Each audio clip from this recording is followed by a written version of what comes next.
right, here we go with section 10.5. Couple more rules on circles that we're going to take a look at today.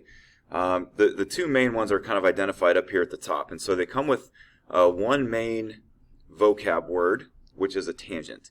A tangent line is a line or a segment that hits the circle in only one location, right? So if I were to extend that segment and make it into a line that went on forever, it would only hit my circle once. So in other words, it does not pass through the middle of the circle.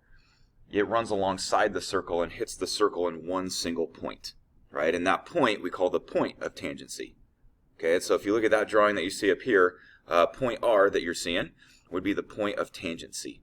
Okay, and so RS would be a tangent segment or a tangent line, and then point R would be that point of tangency. So here's the two rules. The first rule, and this is, well, I guess we're going to use them both about the same, but the first rule is anytime you have a tangent line or segment, it is always perpendicular to the radius of that circle. So you see that PR would be a radius.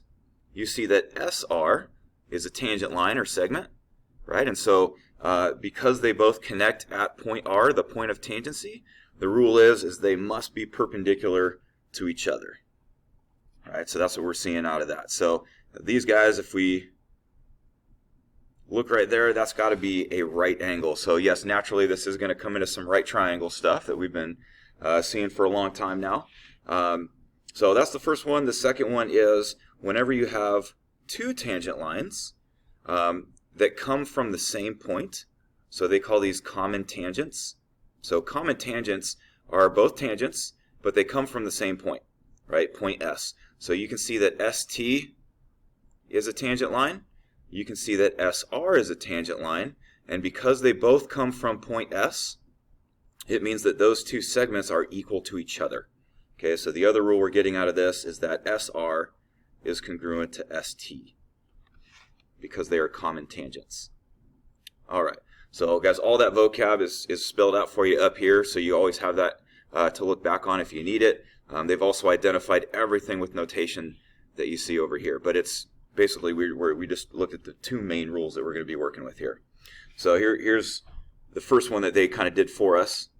So if AB is tangent to circle C, then find X.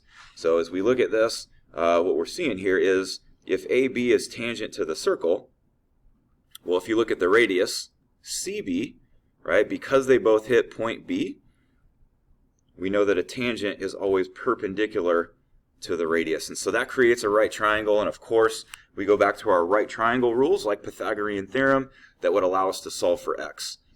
With this one, though, there was one little catch.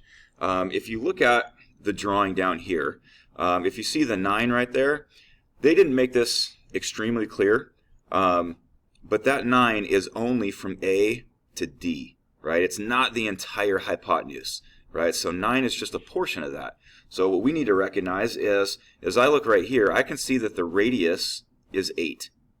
And remember, no matter where you draw a radius within a circle, it's always the same length, right? So if my radius is 8 here, that means my radius would also be 8 right there. So we can see that, we can fill this in.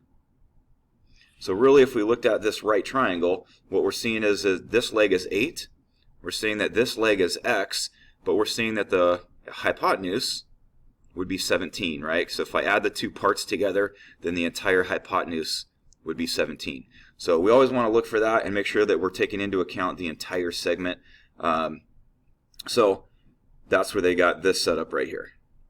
All right, so this is where we're using Pythagorean theorem that x squared plus 8 squared equals 17 squared, and then we could go through and solve for x. So let's go through a couple of things on our own here. All right. I'm going to start with number 2 because this one actually is just like the one that we just looked at. And then we'll take a look at one of the other guys. So I'm starting off with our right triangle rules first. So as I look at number 2, again, because JK is tangent and JH is a radius, I know those guys would have to be perpendicular to each other in order for that to be true, right? So, and they're telling us up here that that is a tangent line. So we're good to go with that. So we need to recognize that that does create a right angle. So naturally we get a right triangle. I'm looking at 15 squared plus 20 squared equals x squared. And guys, whenever you're doing this, again, you always want to simplify things as much as they can go. If you are on this one, you could continue this with Pythagorean theorem. You might also recognize, if you learned your Pythagorean triples, this fits a 3, 4, 5 right triangle, right? So if you took 3, 4, 5 and you multiplied all those numbers by 5, you get 15, 20, 25. So that's one way that we could identify our hypotenuse. If you continued solving your Pythagorean theorem, that would get you the same answer. So let me give you one more similar to that right here, and then I'll get into the other rule that you're seeing on this side. Again, I have a tangent line, I have a radius. I know those guys are perpendicular. It creates my right triangle. Just like the one we saw in their example up above, this x only represents this piece right here. Okay, that's x. So right here they're telling me that the radius is 15, which means that this radius would also be 15. So what do we identify then as the length of the hypotenuse? Right? Remember how we did it up here. In order to identify the length of this hypotenuse, we just simply add those two pieces together and to get a total of 17. So I need to do the same thing on this one. I need to add those two pieces together, which in this case, the only way I can really add them together is to write the expression x plus 15. Right? So I know the hypotenuse is x plus 15.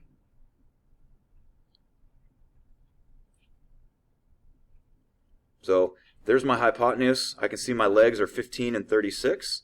So again, I'm going to say that a squared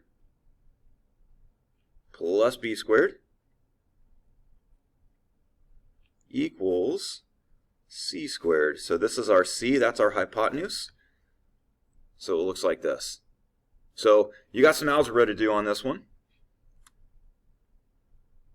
because we have to expand our x plus 15 squared. Right? So let's start with the easy side. 15 squared is 225. 36 squared, I do not know that one off the top of my head. Let's see what we got. 1296. Alright, so how do we deal with x plus 15 squared? So keep in mind, whenever you see something like this that's been squared, what they're really telling you is it is x plus 15 times itself. Right? So if you need to, you can write it out this way to help see it more clearly.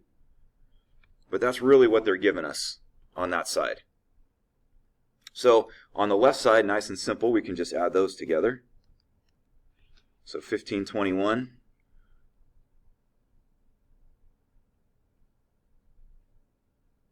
So how about that right side? So on this one, we have to go through a little distribution. You might have heard this as a FOIL. So I'm going to go ahead and distribute. So I'll start by distributing my x.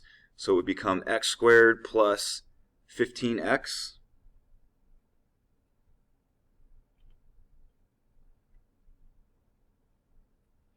And then I have to distribute the 15. So this becomes 15x plus 225.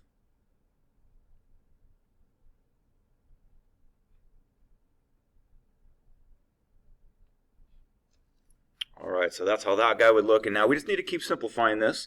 We can combine like terms right here.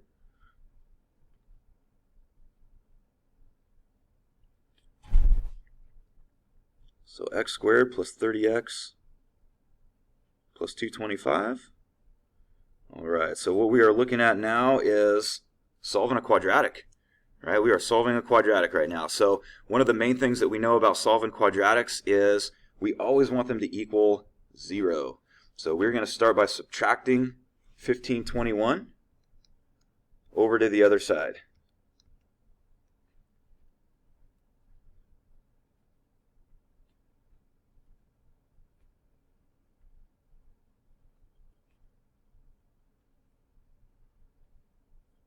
Alright, and the whole purpose of doing that is so that we can factor, right? So if you think back to how we factor, the goal is I need two numbers that would multiply to be 30, but they would add to be, sorry, I said that backwards, they would add to be 30, and they would multiply to be negative 1296.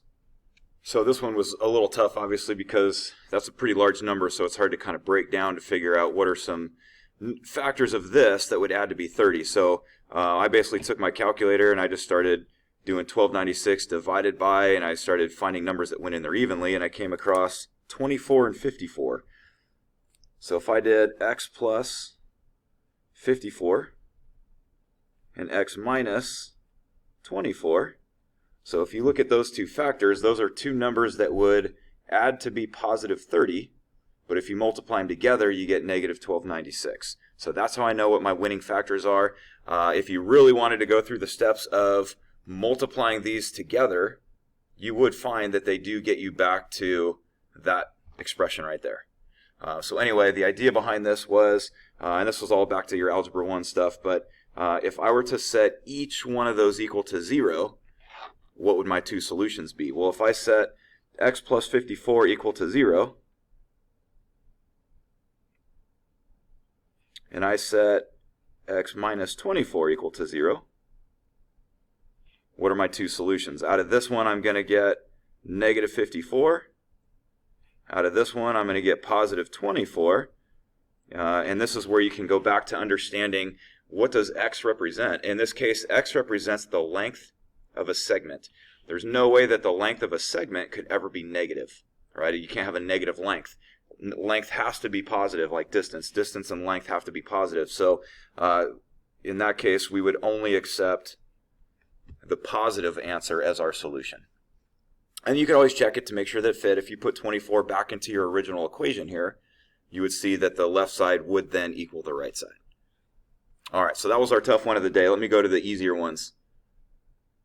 So over here, we're now looking at the other rule that we talked about, which was when you have a common tangent, right? So CB and CD are common tangents because they stem from the same point.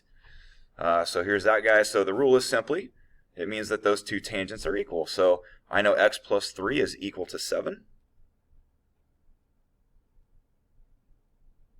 And if I solve that equation, we get x is 4. So nice and simple on that one. Same deal over here. As I look at my common tangents, if that one is 12, then this also has to be 12. So x is 12. All right. Let me flip over to the other side here. So on this one, this is an extension of the rule that we just talked about. So as you look at these, you can see that I have a circle, and it is being circumscribed by another shape, right? Some type of a polygon, whether it's a hexagon or a square, there's some type of shape that is surrounding my circle. Remember that it's called circumscribed because it is outside the circle. Okay, so when it's inside the circle, it's called inscribed, but when it's on the outside of your circle, it's circumscribed. So as I look at this, they basically want to remind you that essentially what you're looking at, if you focus in on just sort of one point right there, you're basically looking at a bunch of common tangents. So what we're seeing on this is, if you just focus in on point A for a minute, I have a little tangent segment right there, and I have another tangent segment right there. Sorry, and then the rule that we just learned was, for common tangents, we know those segments are equal. So as you look at these tangents on the outside here, I know that they are all equal to each other. Okay, so not only are they tangent to the circle, but I also get these congruent pieces all the way around. So here's an easier one to look at with a square. But again, it's just saying that all of your exterior segments are not only tangents, but we know from the rule of common tangents that they're also equal. So, for example, I know this would have to be congruent to this. And that would be true all the way around. Okay, so here's one example, and then we'll use this to spring into our final few here. So as you look at this drawing that I see over here, again, just focus in on this upper piece for a minute. You can see that BD and BE are common tangents. So if BE is 6, that means that BD also has to be 6. Right? And we could do that all the way around. So if this is 8, then this is 8. And if this is 12, then this is 12. So one of the things that they're asking for on this is what's the perimeter of the triangle? Well, we know with a perimeter, all you have to do is add up all the segments, right? So if I said, what's the perimeter of that triangle? I just need to add up all the exterior pieces to get my total perimeter, which they did right here, to come up with a perimeter of 52. So they can ask different questions on this. They can ask you to just solve for x. They can ask you to find a perimeter. They can ask for both, like this one is asking for. So let's take a look at this first one. Guys, let's just start with the idea that we just talked about, right? So if that is 10, I know this also has to be 10 because those are common tangents. If that is 17, then this also has to be 17. And if that is 13, then this is also 13. So we got these common tangents all the way around. So a couple things we can now identify is what is x. In this case, x is the entire side of that triangle, which would be 13 plus 10. So x would have to be 23. And if we want to identify the perimeter, we just add up all the sides. So I'm looking at 13 plus 13 plus 17 plus 17 plus 10 plus 10. Now you could say I got 2 13s plus 2 10s plus 2 17s. You could identify it that way. So I got 2 13s plus 2 10s plus 2 17s. Maybe that would simplify the work a little bit for you. But any way you do it, if you add up all 6 values, you're going to get a total of 80. So feel free to pause and try either one of these last two ahead of me if you want to give those a try. One of the things that we're seeing on number 3 is, remember, this would have to be a square based on the numbers that we're seeing here, right? If that's 8, then that has to be 8. And we can do that all the way around, right? So let me break it down for you, and then I'll show you how maybe we could have taken a little bit of a shortcut on this. So if that is 8, then this common tangent would also be 8. Right here, they're telling me that this entire length is 16. Well, if this much is 8, then that leaves me with another 8, so that I get a total of 16 on that side. Right here I have another common tangent. If this is 8, then this is 8.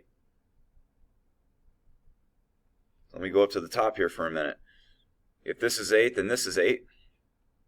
Right? So that means 2x has to equal 8. So we can use that idea to solve for x. So we're seeing these 8s all the way around. So how do we know that this is 8? How do we know that this is 8? So let's just look at this for a minute here. We're obviously having to deal with a square on this, because opposite sides would have to be congruent. If this is 16, then that's going to have to be 16. Same thing for the top and the bottom. Right? So that's going to give us these little 8s all the way around.